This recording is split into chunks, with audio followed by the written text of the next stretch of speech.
میں نا سر سویڈن سے پیرس جا رہا تھا، 45 منٹ کی ٹوٹل فلائٹ ہوتی ہے، 2 والی سیٹ تھی، اور جہاز بھی ایسا تھا اس کا ہارن کے علاوہ ہر چیز بج رہی تھی، کرسیاں بھی اس کے ہل رہی تھی۔ میرے ساتھ ایک بندہ بیٹھا ہوا تھا، اس نے مجھے پوچھا آر یو مسلم؟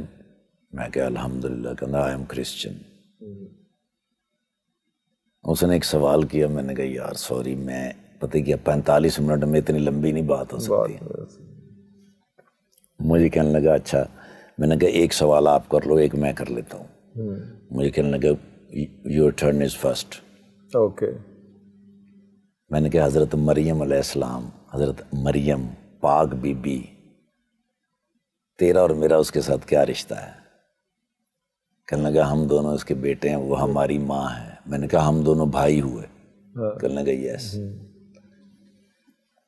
اور میں نے کہا جو میری اور تیری پاک ماں مریم کے اوپر الزام لگاتا ہے وہ دوست ہے، اور جو تیری اور میری پاک ماں کی پاکیزگی کی قسمیں کھاتا ہے، گواہی دیتا ہے، وہ دشمن ہے۔ دونوں خاموش ہو گئے۔ میں کہا اٹس یور ٹرن ناؤ۔ کی بچے ہونا دے کول کہنا میں نے کہا give me your telephone number, I will call you later۔ 3 دن کے بعد میں پاکستان آیا، مجھے اس نے کال کی، اس نے کہا you reach in Pakistan۔ میں کہا الحمدللہ۔ 11 دن کے بعد میں مکہ مکرمہ میں کھڑا، بیت اللہ کے سامنے تو مجھے اس کی کال آ گئی، کہنا mister Iftikhar this is Daniel, where are you؟ میں کہا I'm in front of بیت اللہ، you know بیت اللہ؟ کہنا I don't know۔ میں نے اس کو بتایا کہ بیت اللہ کیا ہے۔ میں نے کہا یہ وہ جگہ ہے جہاں پر ہر وہ دعا قبول ہو جاتی ہے جس کو نیت اور شوق سے مانگا جائے۔ اللہ اکبر۔ تو کہنے لگا کیا دعا مانگی؟ میں کہا یہ کہ میں اور میرا بھائی دونوں بھی کبھی یہاں کھڑے ہوں۔ او تہاڈی خیر فساد تبرانو۔ اس کا فون کٹ ہو گیا، اللہ۔ اس کا میسج آیا کہ می مسٹر نذیر نمبر۔ میں نے ان کو ذکر کیا تھا، میں نے کہا سویڈن آیا تھا نذیر بھائی جان کے پاس، تو اس نے کہا give me your Nazir number. میں نے نذیر صاحب کا نمبر بھیجا، اور ساتھ میں نے نذیر صاحب کو کال کی۔ میں نے کہا ڈینیل کی کال آئے گی، خیال رکھنا، میرا بھائی ہے۔ ایک دن مکہ مکرمہ میں رہا، اگلے دن پرائیویٹ ٹیکسی سے جناب میں جا رہا ہوں، تو مجھے ڈرائیور نے کہا کہ حدود حرم مدینہ منورہ کی حدود میں داخل ہونے لگے ہیں، حضور سے اجازت بھی لے لیجئے اور درود شریف پیش کر دیجیے۔ بڑا مشکل کام ہے، بڑا مشکل کام ہے۔ وہاں حضور سے اجازت لی، مانگی، درود شریف پڑھا۔ حدود کے اندر میں انٹر ہوا ہوں تو سر میرے موبائل کے اوپر بلنک ہوا، mister Iftikhar Thakur, I was Daniel, now I am Muhammad Umar, اللہ اکبر، and you are in Baitullah, please pray for me. میں نے فوراً نذیر بھائی کو کال کی، میں نے نذیر بھائی، اس نے کہا ساری رات میرے پاس رہا ہے۔ میں نے کہا میرے مالک محمد رسول اللہ صلی اللہ علیہ وآلہ وسلم کے صدقے اتنے تحفے مجھے دیے زندگی میں، اس سے بڑا تحفہ کیا ہو سکتا کہ ابھی تو میں حدود میں داخل ہوا تو تحفے آنے شروع ہوئے ہیں۔ مدینہ سے پرسکون جگہ کوئی نہیں ہے دنیا میں۔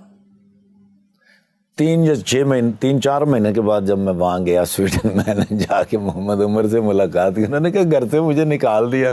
کوئی نہیں خیر، میں نے ابھی یہ چھوٹا سا سٹور ڈالا ہے، اسی سٹور کے اوپر رہتا ہوں، اسی پہ رہتا ہوں، وہیں پہ کام شام۔ یس۔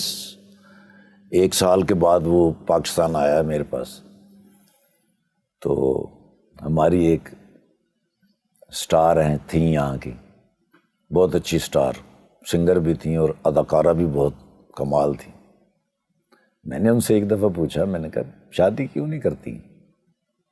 انہوں نے کہا میری ماں ہے، ماں کا خیال کون رکھے گا؟ میں کہا ماں جب دنیا سے چلی جائے گی، جانا تو ہے ہی، تمہارا خیال کون رکھے گا؟ ان سے میری ملاقات ہوئی تو انہوں نے کہا امی بہت بیمار ہیں۔ میں نے کہا امی تو بیمار ہیں ہی ہیں، میں نے جو بات کی تھی اس کے بارے میں کیا سوچا؟ انہوں نے کہا دیکھیں بڑا مشکل ہوتا ہے کسی شوبز کی لڑکی کا کسی کے ساتھ نکاح کر لینا اور اس کے بعد تانے سہنا ساری زندگی. میں نے کہا پھر بتاؤ کیا کرنا ہے, ہونا تو یہ چاہیے. اس نے کہا ٹھاکر بھائی آپ مجھ سے جتنا پیار کرتے ہیں, جتنا میرا احترام کرتے ہیں, جتنی میری ماں کا احترام کرتے ہیں, میں نے یہ سب کچھ آپ کے ذمہ کر دیا. جاؤ جو دل کرتا ہے کر دو. میں نے محمد عمر تو ادھر ہی تھا. اچھا وہ آلریڈی تھا ادھر. اسی کے چلو ذرا وہ بھی مان گیا. ہاں اتنے تو انہوں نے کہا بھائی آپ میرے بھائی تو ہیں ہی ہیں, مجھے لگتا ہے آپ میری امی بھی ہیں میرے ابو بھی ہیں. مرشد ہیں. اللہ پاک کی رحمت اور برکت سے آج وہ دونوں سویڈن میں ہیں. اللہ بڑی خوبصورت زندگی گزار رہے ہیں, سکون کا لائف, بہترین بچوں کے ساتھ. ان کا اتنا اچھا لائف سٹائل ہے. جب بھی جاتا ہوں وہ اتنا پیار کرتے ہیں, اتنا احترام کرتے ہیں. یہ ہے مدینہ.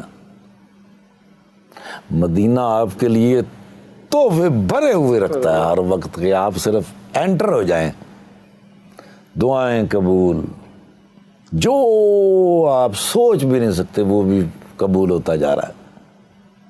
مدینہ دنیا کا سب سے میٹھا شہر ہے سر.